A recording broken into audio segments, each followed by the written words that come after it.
Okay. Okay mga kapitik, ang kwento po natin ngayon yung kahalagahan ng pag-aaral ng isang tao, no? Oh. Okay, ito po yung unang kwento niya. Ay, mga audience nila, oh.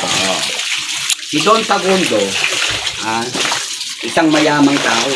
Mayaman si Don Facundo. Kaya lang, si Don Facundo, yumaman, hindi sa nakapag-aral siya. Hindi yung bigla. Dibawa, nakahukay ng ginto. Ano, diba? O kaya, nanalo sa loto. Pero hindi siya nakapag-aral. Wala siyang mangmang siya. Hindi siya marunong magsulat. Pero, sagana siya sa kayamanan. Kasi marami siyang pera. Ang bahay niya, mansyon. Merong ano, ganyan. Parang dyan. Merong perigola sa taas. Ngayon, ang buhay ni Don Facundo, tamang marami siyang pera. Pero, parang kulang. Parang kulang yung buhay niya kasi marami kang pera. Ganun lang, gumastos, kumain, ganun lang sila. Pero yung mag-enjoy, kung paano lumabas, hindi na magawa kasi na, no right. O halimbawa, gusto niyang lumabas ng highway, hindi na mabasa yung bawal tumawid sa daan, hindi na alam. O ngayon, araw-araw, ang buhay na, ganun lang. Marami siyang katulong. Hirap di marunong magbasa, no? Ferry, pakapi-kapi, pati sa... Galing din yung pakondo. Galing yung pakondo. So, pagdating niya, nakikita niya lahat, mall. Kaya lang, hindi siya makapunta kasi no right na siya. Hindi alam ang gagawin kahit marami siyang pera. O ngayon, isang araw, naisip niya, na-boring siya. Sabi niya, boring ang buhay. Sabi niya, ano kaya ginagawa ng mga yun? Yan, sigurado mahihirap na. Pero tingin mo, masaya ng buhay nila araw-araw. Ngayon, isang araw, gayahin ko na sila. Bumabas na yung sintong pakundo ninyo. Bumabas. Tapos, ganito na lang gagawin ko, sabi niya. Makikipila na lang ako. Para kung ano yung gagawin nila, gagayahin ko na. Sabi ko. Para ma-experience ko naman yung buhay ko. Marami na akong pera. Wala namang sisi. Kasi ngayon, nakakasok ka ngayon sa yung restaurant na pag pumupo ka, may bibigay sa yung libro, di ba? Yung mga bili mo. Nako, nabibigong patay. Ano kaya ito? Di ba? Sabi na, maghihintay na ako pag may pumasok, gagayahin ko na lang. Tama-tama. Ako na ba ito, Les? May pumasok ngayon, si Don Facundo, pagpasok niya, nakatayo pa rin siya, hindi pa siya ubuko. Kasi naghihintay nga siya ng gagayahin niya eh. O ngayon, may pumasok ngayon. Ahora, may pumasok. Sige, pagpasok, upo. O, upo ba lang upo si Don Facundo? Pagpasok, upo pala agad, upo. Ngayon, nung nakaupo na, lumapit yung waiter, di ba? Siyempre, alam mo naman yung waiter. Mino. Inilapit muna kay Don Facundo. Sabi niya, doon muna. Kasi hindi nga niya alam ang gagawin eh. Inuna yung pangalawang doon. Ngayon, tinitingnan ni Don Facundo kung anong gagawin. Ngayon, hindi naman yung customer, pinatla. Tapos niya. Spaghetti.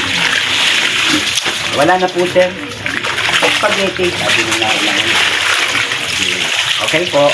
Lumapit mo kay Don Facundo.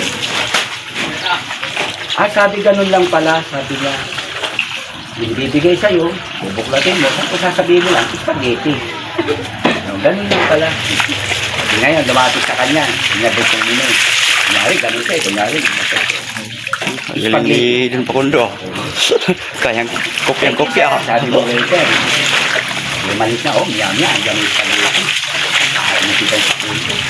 Ganun lang pala, sabi niya.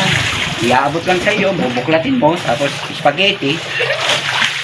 Bibigyan ka na pala ng pagkain. Ayun, ay Facundo. Araw-araw ganun lagi. Hindi na siya nangungopya. Dahil basta pag-upo niya ron, bibigay sa kanya, bubuklatin, spaghetti. Kain siya. Spaghetti. Nakalipas sa isang linggo, nagsawa si Don Facundo sa spaghetti. Sabi ko, sawa na ako sa spaghetti. Ano naman kaya yan? Naghintay siya ngayon na pumasok. Ngayon, pagpasok ng isa, pag-upo niya, binigay yung ang in-order ngayon, chicken sandwich.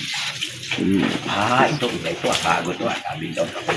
Eh, hindi narinig ni Don Facundo yung tanong ng waiter doon sa dumating na ang tanong ng waiter, toasted or not toasted. Hindi narinig ni Don Facundo yon. Ang narinig niya lang, chicken sandwich. O di ngayon, dumating ngayon yung order ng ano. Lapit ngayon kay Don Facundo. Kayo sir, sabi niya, chicken sandwich. Yabang pa niya. Yabang ni Don Facundo ah. Ngayon, tinanong ng waiter, sir, toasted po or not toasted? Chicken sandwich. Oh. Sir, sabi ng waiter, siyempre, toasted po or not toasted? Chicken sandwich. Oh. Isa lang alam ni Don Facundo no. Nagalit ngayon yung waiter. Pinalabog yung lamesa. Chicken sandwich, sabi niya. Toasted or not toasted? Sabi doon Facundo. Spaghetti. Spaghetti. Balik siya. Spaghetti. Spaghetti lang makita no. Kasi, hindi niya alam naman eh. Hindi niya alam kung ano yung sabihin ng toasted or not toasted eh. Spaghetti na punta Chicken makita. sandwich, kailangan yung malutong. Diba? Yung toasted siya. O yun. Kaya yun yung kaiba na kahit marami kang pera, yun yung ka-advantage ng nakapag-aral. Diba? Kaya, halimbawa, si Pakito, hindi siya mag-aaral na mabuti. O, tapos nagtatrabaho na siya, may pera. Eh, pagdating sa ganun, aana-ana siya. Bakit? O, yun yung istorya ng ano, yung kahalagahan ng nakapag-aral kahit pa paano.